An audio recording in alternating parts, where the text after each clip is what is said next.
Greetings and bonjour. Welcome back to F1 Brake Check, where the only thing we brake for are beavers on track. This week, the F1 circus invades the land of maple syrup and Mounties at the Circuit de Gilles Villeneuve in Montreal. Today, we'll talk about the current news and rumors, and we'll preview this week's action. We'll also have a biography for one of the true greats of F1 history, and Corey will once again create turmoil with a new trivia question for Stump the Pundit. So grab a glass of Crown Royal, stay away from the Wall of Champions, and settle in. F1 Brake Check is go, go, go. Welcome. You are listening to F1 Brake Check, the epic podcast for all things Formula One, where we discuss technology, history, news, and perspective. With your hosts, Scott Vick and Corey Broom. All right, we're back with F1 Brake Check. My name is Scott Vick, and with me, as always, is my brother in arms, my pundit for life, my ride or die, Corey Broom. Corey, how are you doing this week, sir? It's only Tuesday, and it's already been a long week, so that telling you something. Yeah. But as most of our regular listeners will note that they listened to last week's episode, you spent a couple days in Orlando. I'm taking that went okay? Oh, yeah, it was fantastic, man. Spent about 6 days. Actually, it was Naples, so just south of there. Yeah, it was good. Went to the beach for a little bit. It was a blast, man. Got to see some family. Yeah, all good stuff. How about you? How's your weekend been? It's been good. The usual work drama and everything. All right, so shall we jump into our biography? Yeah, let's do it. All right. What does it take to make a champion? Since men and women started competing in organized competitions, the debate has raged about what goes into making a true champion. Dedication, work, talent, all of these are required to be a champion, along with a little bit of luck. But sometimes, even with all of these characteristics, the true greats fall a little short. Sir Stirling Moss is often hailed as the greatest Formula One driver never to win a world championship. He was a British motor racing icon whose career spanned from the 1940s to the early 1960s. He was accomplished in multiple disciplines, winning in sports cars and rally cars. Born on September 17, 1929 in London, Moss's passion for speed and racing was evident from a very early age. His father, Alfred Moss, was an amateur racing driver who competed in the Indianapolis 500, and his mother, Eileen Moss, was also an accomplished hill climb racer. His sister, Pat Moss, was also an accomplished rally driver. The family background laid the foundation for Stirling's obsession and illustrious career in motorsports, despite his father wanting him to become a dentist. Moss's early exposure to racing came through the family's cars and frequent trips to motor races. He began competitive racing at the age of 17 in 1947, driving a Cooper 500 in hill climb events. His natural talent quickly shone through, and by 1948 he had switched to circuit racing, making his mark in various national and international events. His breakthrough came in 1950 when he joined HWM, Hersham and Waltham Motors, and competed in Formula 2 and sports car races. Moss's versatility as a driver became evident as he seamlessly transitioned between different types of racing cars, demonstrating exceptional skill and adaptability. In 1955, Stirling Moss's career took a significant leap forward when he joined the Mercedes-Benz team alongside the legendary Juan Manuel Fangio. This partnership saw Moss achieve some of his most memorable victories, including his historic win at the Mille Miglia, a grueling 1,000-mile endurance race across Italy. Driving a Mercedes-Benz 300 SLR, Moss completed the race in 10 hours, 7 minutes, and 48 seconds, a record that still stands to this day. His co-driver, Dennis Jenkinson, played a crucial role using a pioneering pace note system to help navigate the treacherous course. Jenkins famously traveled the entire course of the Mille Miglia multiple times, taking very detailed notes about every turn, every bump along the way, which helped cement Moss's victory. Moss's success continued with victories in major races such as the Targa Florio and sports car and hill climb races. Stirling Moss's Formula One career was marked by his remarkable consistency and his ability to extract maximum performance from any car he drove. Between 1955 and 1961, he won 16 Grand Prix races, the first being the 1955 British Grand Prix, and he finished as the World Championship runner-up in 4 times in 1955, 1956, 1957, and 1958, missing out in 1956 by 3 points to his teammate Fangio and by a single point in 1958 to Mike Hawthorne. His loyalty to British teams, despite often having less competitive machinery, endeared him to fans and solidified his status as a national hero. His rivalry with Fangio, although fierce, was one of mutual respect and admiration, with Moss often finishing as the runner-up in the World Championship standings behind his Mercedes teammate. One of Moss's most significant F1 victories came in the 1961 Monaco Grand Prix, where he drove a Lotus 18 to victory against the much more powerful Ferrari cars. This race is often cited as one of the greatest drives in Formula One history, showcasing Moss's unmatched skill and determination. In 1962, Moss's career was abruptly cut short by a near-fatal crash at Goodwood. He suffered severe injuries, including a fractured skull, and was in a coma for a month.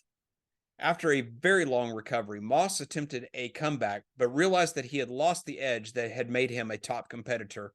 He announced his retirement from professional racing in 1963 at the tender age of 33. Despite his retirement, Moss remained actively involved in motorsport, participating in historic racing events and one-off appearances in professional races. He also worked as a commentator for ABC in the United States, doing both Formula One and NASCAR races, and he also worked as a consultant to various race teams.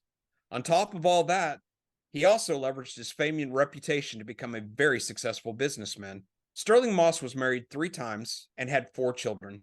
His third wife, Susie, whom he married in 1980, remained by his side until his death. Moss's contribution to motorsports was recognized with dozens of accolades, including being knighted in 2000 for his service to motor racing. Moss was not only known for his racing prowess, but also for his charismatic personality and sense of humor. One of the most famous stories about Moss's humor involves his unconventional approach to dealing with police while driving on public roads. One day, while driving through London, Moss was pulled over by a policeman for speeding. The officer, recognizing the famous driver, decided to give him a bit of a hard time. "Mr. Moss, you were going quite fast back there. In fact, you were driving as if you were in a race," the policeman remarked with a stern look. Moss, with his characteristic wit, replied, "Well, officer, I was just trying to find out if this car is as fast as they say it is." The policeman, amused by Moss's cheeky response, couldn't help but laugh. He decided to let Moss off with a warning, saying, "All right, Mr. Moss, I'll let you go this time, but remember, the streets of London are not a racetrack." This story encapsulates Moss's playful personality and his endearing charm, while endearing him to fans and fellow racers alike. Sir Stirling Moss passed away on April 12, 2020, at the age of 90. Leaving behind a legacy that continues to inspire and captivate motorsport enthusiasts.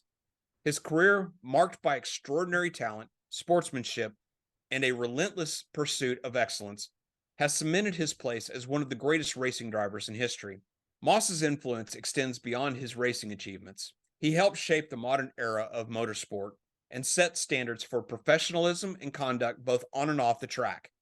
His life is a testament to the spirit of racing, the spirit of being a true gentleman, and the enduring allure of speed and competition. Stirling Moss was an incredible talent. There's not a lot of footage available of his exploits in a Formula One car, but from what I've seen, he was just sublime to watch. Right, yeah. Yeah, and had such a fierce but congenial rivalry with Fangio during his time, both together as teammates and later when they were driving for different teams and everything. Mm-hmm. He was just a true gentleman's racer. What made you pick him versus somebody else for today? Because again, like I said at the very beginning, Stirling Moss was often considered to be one of the greatest drivers, not just his era, but in Formula One period, because he came so close to winning the world championship, not once, not twice, but 4 separate times. Wow. And twice by such a close margin. It was always such a shame that he was not able to actually win a world championship. And also because he was such a gentleman, he actually could have won the world championship in 1958 because he lost out by 1 point to the eventual winner, Mike Hawthorne. Well, there was a race, and I forget which one it was. I think it was Spa or Imola, where Mike Hawthorne had actually spun out and stalled the car. Moss had seen him lose control and spin out, and he told Hawthorne, he said, go downhill against traffic and bump start it, and then turn it around and resume, which Hawthorne did. Hawthorne only won one race in 1958, and Moss won 4 races. But because of the unreliability of Moss's cars, Hawthorne was able to gain points more consistently. Yeah. But when he came up before the stewards, they threatened to take away the 6 points that he had earned going against traffic to bump start the car. And Moss actually came to his defense and said it was the best thing to do. Right. And because he stood behind Hawthorne's decision to do that, to follow his advice and bump start the car against traffic, the stewards let his finish stand for the race, which gave him the 6-point advantage over Moss that he needed, which put him 1 point ahead of Moss in the championship, gave Hawthorne the title. Isn't that crazy? It was because of this. It just, so that's the reason why I chose Stirling Moss for today's biography. All right, so that's your history lesson for this week. We're on to Stump the Pundit. So, Corey, what do you have for me this week? So this one I'm going to go more generic. So not just one particular driver, but more generic throughout, and really not even current drivers as well. So expand your your memory a little bit today. Okay. How many world championships did Mark Webber win?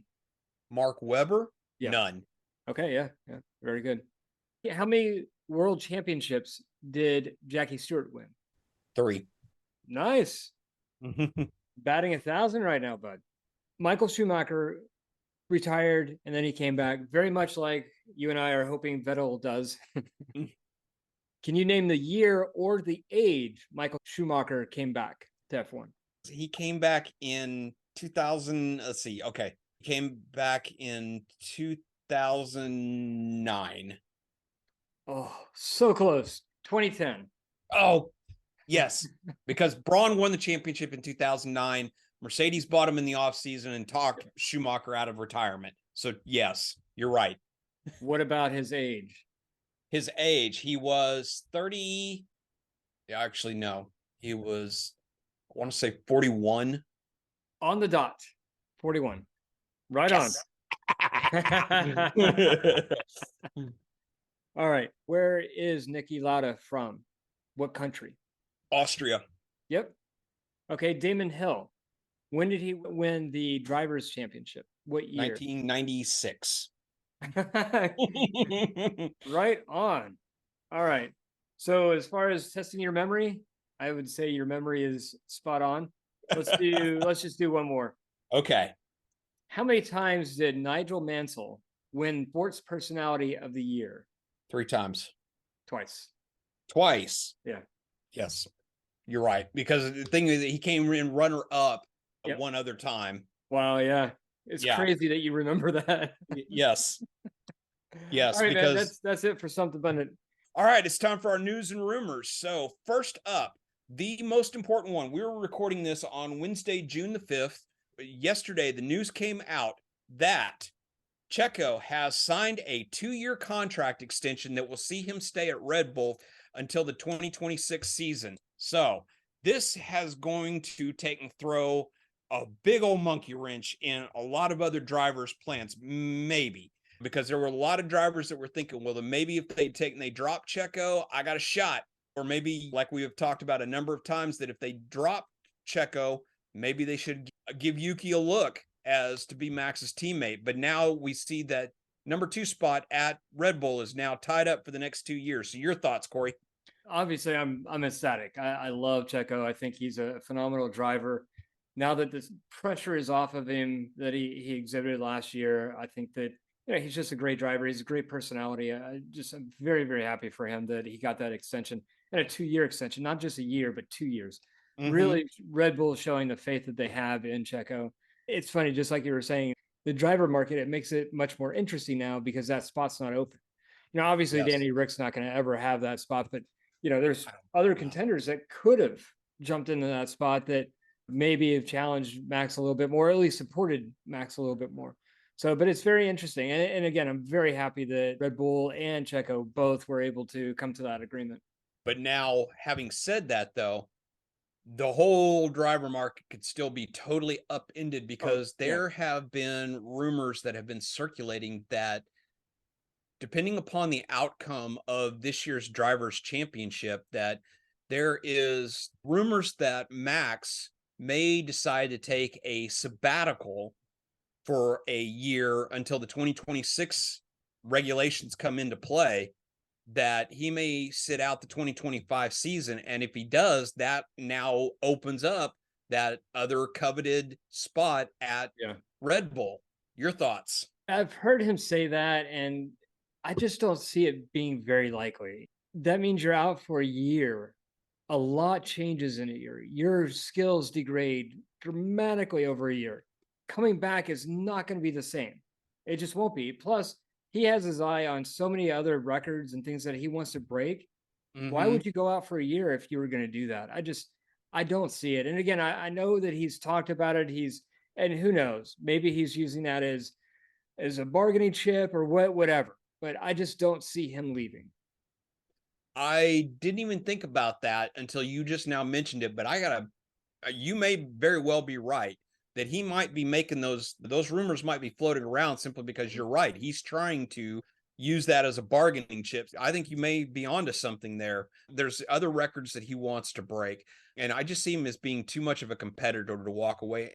Formula One is one of those sports where the development is at such a rapid pace that being out for even a year, you're at that point, you are so far behind because things change so quickly. Oh, you no know, doubt about it. that the technology will pass you by very, very quickly. With that said, can you get back up to speed? Yeah, you can take a look at someone like Alonso, who after being out for 2 years was able to come back and compete at a very high level. But even a lot of people don't remember that those first few races for Alpine were not pretty. Yeah. And it took him a little bit to get back up to speed. So we're going to move on to something else. Earlier this week, Checo took and bumped him off of the front page, but we got the news from Alpine that Ocon will not be racing with Alpine next year, and that they will take and part ways at the end of the season. Crazy. Alpine has said it had nothing to do with Monaco. I mean, I don't buy it. I do not. I don't buy it either. Ocon was driving too well. There's several races that, in fact, he beat Gasly. So I don't see them walking, especially a French company walking away from a French driver. I don't see that. And now the problem that Ocon is going to face is, and you brought it up, I think, on the last podcast. Now he's basically damaged goods. Who would want to race with? Who would want to put him on his team, knowing that he puts elbows out with teammates, and that he has a habit of wrecking into those teammates? I don't know if he's going to have an F1 career after this. Would you sign him? He's a phenomenal driver, don't get me wrong, but he doesn't play well. But he doesn't play well, especially with Gasly. He and Gasly have been like oil and water since day one. I mean, if you watched Drive to Survive, you saw that when Gasly joined the team, where Ocon was already the established driver, they butted heads very quickly. And we've seen it time and time again last season and this season with their coming together on the track. Now, having said that, if I were the head at Mercedes or Red Bull or McLaren, no, I wouldn't touch him. Now, one of the midfield teams or even one of the back end teams, I would, but I would make sure that there were certain provisions that would state that if X, Y, and Z happen, we have the right to drop you. Immediately. I don't know. Just looking at the driver market and who's going to be available in 2025, I don't know if he's worth it. He's a great driver, don't get me wrong, but like I said, I don't know. You bring up some great points, though. So maybe that's worth the consideration, is put in the contract, hey, if you do X, Y, and Z, either you won't race the next 2 races or whatever the conditions are. Maybe that would be enough for, say, a Haas or a Williams to attract somebody like him. Yep, absolutely. So with Ocon being out at Alpine, it now begs the question, who's in? So apparently this morning, Alpine announced that one of their junior drivers, Jack Doohan, is slated to run FP1 at Canada this weekend. And makes you kind of wonder. And they've also slated a number of other junior drivers to drive the cars during FP1 in Ocon's place. That these drivers are actually, these are their auditions for that seat. No doubt about it. Yeah. Yeah. When Lawson drove, he impressed. And I would imagine that he's going to get a seat next year somewhere. Yeah. So, and then Behrman as well. So this is your time to shine. If you want a seat, get it done this weekend. Yep, absolutely. So speaking of, Ollie Behrman has been slated to run the Haas car. Behrman is one of the junior drivers for Ferrari and impressed mightily at Saudi Arabia. And he is slated to do a number of free practices at Haas this season, more than likely standing in for the departing Hulkenberg at Haas. Rumors have started Ollie may be the one who gets that second seat at Haas for next season, which I think is perfect, phenomenal. Haas being a Ferrari customer, it's really a perfect fit. All right, so with all this being said, where does this leave Carlos Sainz? Great question. Now, the latest rumor that I have heard is that Williams is courting him very hard. They would love to have him in that second seat. There's a number of people inside of Williams, including Vowles, who think that Sainz is one of the remaining puzzle pieces that is going to take and help start pushing Williams back up towards the front end of the grid. Your thoughts? Yeah, I heard a similar rumor, but I've also heard that Bottas might be interested in that position as well. Now, one other thing that I had seen today, and this is just purely speculation, but there are a number of people that really think that Lawrence Stroll is going to give his son the boot and that Lance Stroll will not be in Formula One next year, which will leave a seat open at Aston Martin. I think that the thought of having the two Spanish drivers in the same team would just be phenomenal to see Sainz go to Aston Martin as Alonso's teammate. I think that would just be a dream pairing because there's so much mutual respect between Sainz and Alonso as fellow countrymen and racers that I think it would just be a perfect pairing at Aston Martin. Oh, no doubt. All right, on to the next item. Yes. One of the things, because our episode last week was a little rushed, one of the things that we didn't get a chance to talk about that I wanted to revisit was about the race at Monaco. And after what a lot of people rightfully said was a very, very boring race where you had the early red flag basically took any kind of tactical strategy out of the picture, and the top 10 drivers finished in the exact same position that they qualified in. Right. And that there were only a handful of passes throughout the entire race.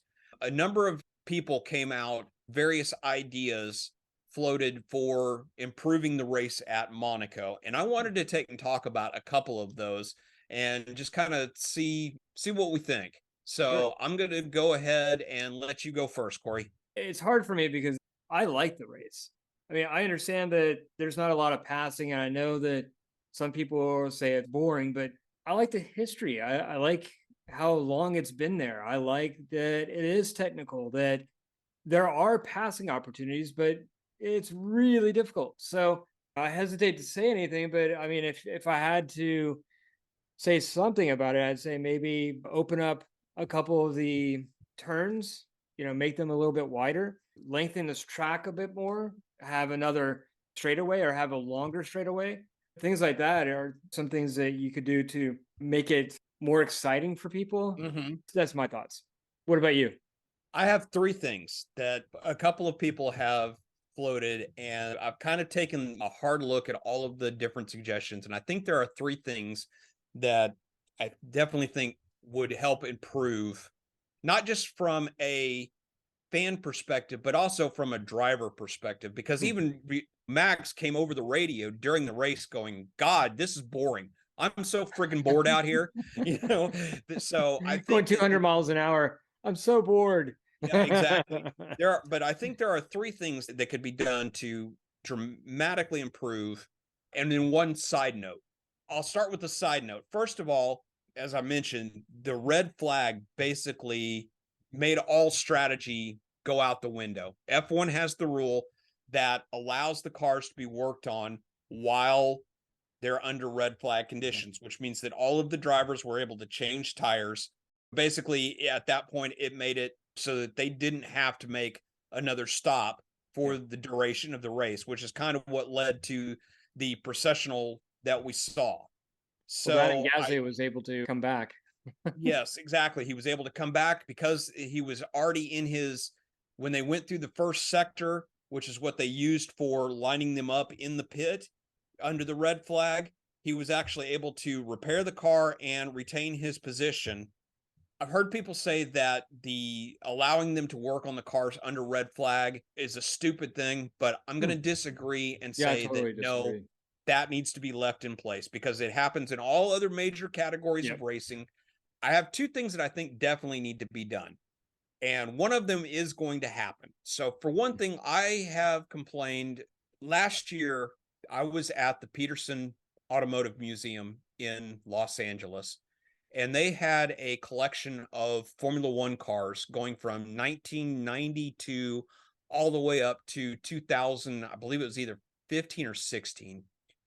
And you could see as you're looking at the cars how they had become so much larger and so much heavier than cars of the previous generations. And I have long complained that I'm not a huge fan of a lot of the current F1 cars because I do believe that they're too large. They've gotten too large and they've gotten too heavy. Now, as far as the weight goes, with the hybridization, the batteries are heavy. And I don't know that there's going to be a whole lot you can do about the weight of the cars, but I definitely think you could definitely make the car smaller, which is exactly what's going to happen in 2026 when we get the new power unit regulations. It also has new regulations around the chassis themselves, and they're actually going to be almost a meter shorter. And they're going to be almost 3 feet shorter. And I saw a comparison of a current F1 car against what a proposed 2026 F1 car would look like. And because they will be dramatically shorter, I think that that will help making the car shorter and maybe making some tweaks to the rules that will allow the teams to take some weight out of the cars. I think will definitely help with Monaco. The second thing I think that is absolutely imperative is I do believe that there should be, Monaco is the one race where there should be a mandatory 2 stops. The car should have to use all 3 of the dry weather compounds during the course of the race. Nice. So that's a really good one. Yeah. Even if you had red flag conditions where you were able to swap tires very early on, that would still mean that you still had to do at least one more pit stop during the course of the race.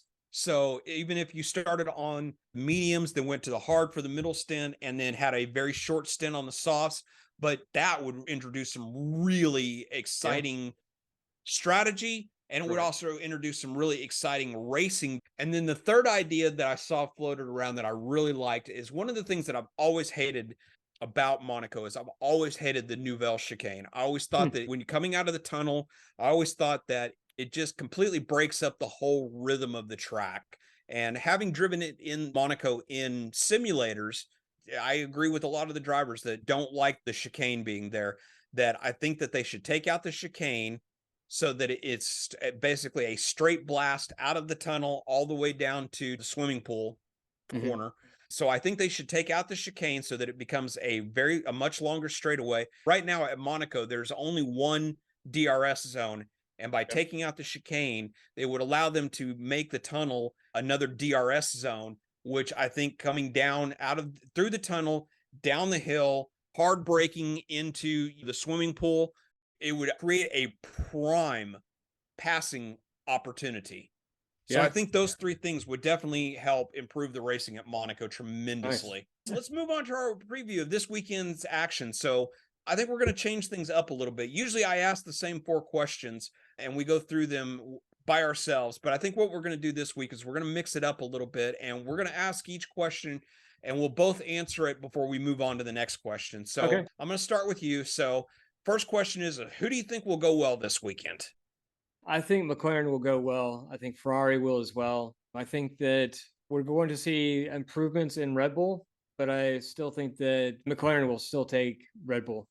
Yeah, I agree with you. I think that McLaren will definitely be very fast coming out of the container. I think Ferrari will be really close by, but I do think that Red Bull still has that's the one advantage. I think that Red Bull still has just a little bit of an edge over McLaren and Ferrari is their straight line speed. Yeah.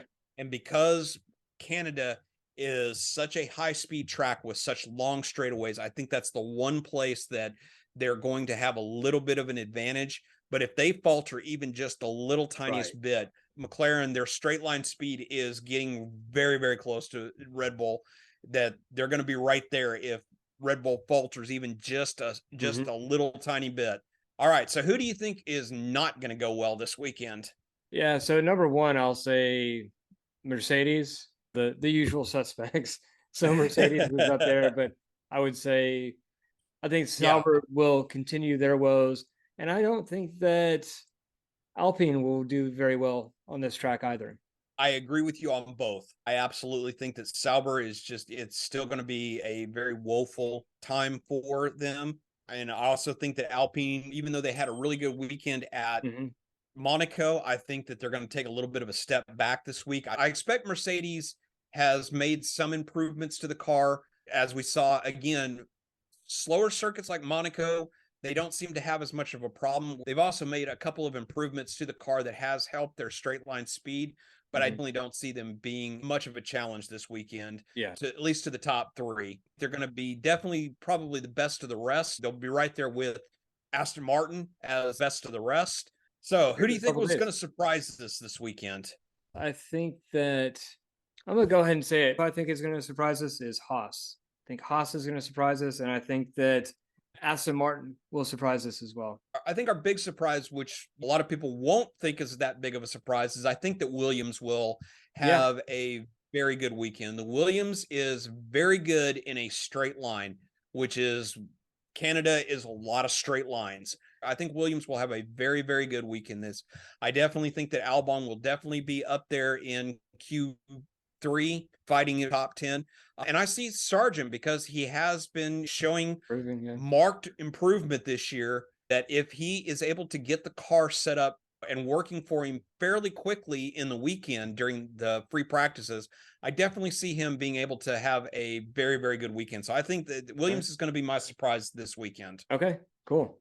All right. So with all that said, who's on your podium? So my podium, I'm going to say Max, Norris, and Leclerc. Okay. I'm going to change it up just a little bit. You're pretty much close on it, but I think it's going to be Max, Norris, and then Piastri. I think that McLaren is going to have a very, very strong weekend, and I see them definitely taking 2 of the 3 podium positions this weekend. Yeah. All right, then. So shall we wrap it up? I think so. I think we're good. All right, then. So it's time for us to grab a plate of poutine and a Molson. Join us next week when Corey and I will break down all the action from Montreal. We'll have a whole new round of trivia and Stump the Pundit, more news and rumors, and new tech and history discussions. So until next time, he's Corey. I'm Scott. We're the pundits of F1 Brake Check. Let's go! Thank you for listening to F1 Brake Check. If you have enjoyed what you heard, don't miss a single episode by hitting that subscribe button in your favorite podcatcher, or you can watch the video version on YouTube. Help us grow by sharing us with your friends and fellow F1 fans. You can contact us on Facebook, Instagram, Threads, TikTok and X at F1 Brake Check. Our website is f1brakecheck.com, where you will find links to all our content. We value your passion and your feedback, so please take a moment to review our podcast. Your reviews help us grow and improve, and it means the world to us. Share your thoughts, rate us, and let us know how we can make the show experience even better. F1 Brake Check is a production of Brake Check Media.